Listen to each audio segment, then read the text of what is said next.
Hello বন্ধুরা, আমার গলার অবস্থা একটু খারাপ। আসলে এই যে দেখছেন যেটা, এটা আজকে 26 তারিখ, তাই পোস্ট করছি। আসলে মাসি আজকে 26 তারিখে থাকবে না বলে আমাদের 23 তারিখে তার বার্থডে ট্রিটটা দিয়ে দিয়েছিল। তো ওইখানেই এসি, তারপরে একটু বেরিয়ে নিয়ে বেহালাতেই মিউজিয়ামে গেছিলাম। তো ওই রোদে আমার কি হয়েছে, ঠান্ডা লেগে গেছে, প্রচণ্ডই ঠান্ডা লেগেছে।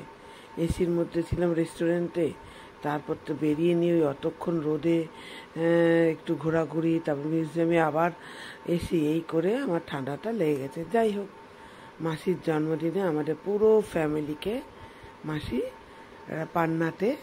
পান্না রেস্টুরেন্টে কিচেনে খাইয়েছে।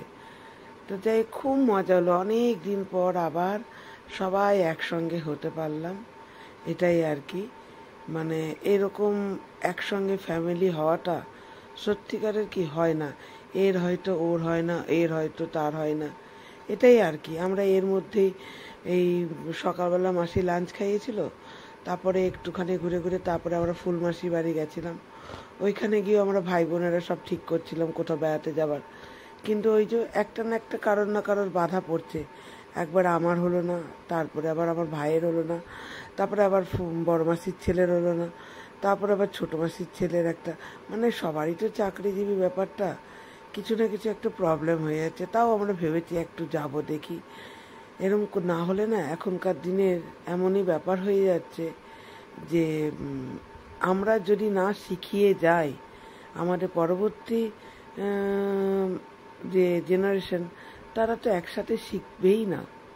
এমনিতেই পরিবার আস্তে আস্তে ছোট হয়ে যাচ্ছে, আরও যদি আমরাই না শেখাই আমাদের সন্তান, আমাদের ছোট ছোট ভাই বোনদের, তাহলে কি হবে, ওরা শিখবেও না। আর এটাই স্বাভাবিক আজকাল হয়ে যাচ্ছে, যে যার সে তার মতন। খুব কম এরকম গেট টুগেদার হয়। আমারও কোনো অনুষ্ঠান হলে আমি করি, কিন্তু এতজনকে করা সম্ভব হয় না বলে তখন কী করি, হয়তো শুধু ভাই বোনদের ডাকলাম, তখন মামা মাসিদের ডাকা হলো না। মামা মাসিরা এমনি কোনো সময় যদি আসে, মানে মা আমার বাড়িতে এলে প্রায় দেখবেন যখনই আমার মা আসে তখনই মামা মাসিরা আসে।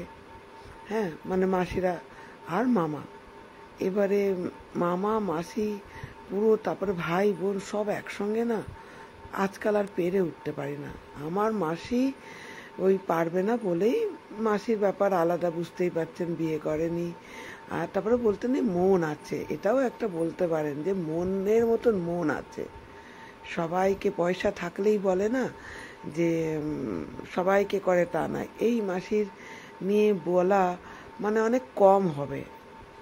জবের থেকে বুঝতে শিখেছি এই মাসি সবার এত উপকারে আসে আর সবার জন্য এত ভাবে, তাই নিজে আর বিয়েই করলো না। ভগবান মনে হয় আমার এই মাসিকে ওই জন্যই বিয়ে কপালে দেয়নি, জানে আমাদের দরকারে দরকারে করবেটাকে, এটার জন্য এখন মনে হয় মানে পুরো তার জীবনটাই আমাদের জন্যই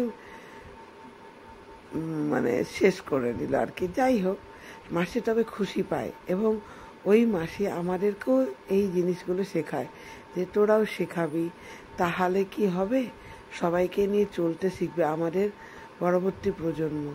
না হলে তারা কিচ্ছু শিখবে না, যেটা দেখবে সেটাই শিখবে, এটাই স্বাভাবিক ব্যাপার। একতরফা কোনো কিছুই হয় না, এটাও ঠিক কথা। কিন্তু এই দেখুন, এইখানটা দেখলেন আমার ভাইকে এত বড় হয়ে গেছে, যেই আমার বোনের ছেলেটা মাকে আদর করছে, ব্যাস হিংসুটে এরকম এরকম আমিও মায়ের কাছে আদর খাবো, ব্যাস, বা বোন গেল অমনি ওর চলে আসবে, এত বড় ঢেঁড়ে ছেলেটা। যাই হোক, এটাই আমাদের সত্যি প্রাপ্য, এখনও আমাদের মধ্যে আছে। ভগবান করে যেন কারোর নজর না লাগে, সারা জীবন অন্তত এইরকম দেখে যেতে পারি। ওই জন্য তো আমার বড় এদের কাছেই আমাকে রেখে গেল। টাটা, খুব আনন্দ করুন সবাই।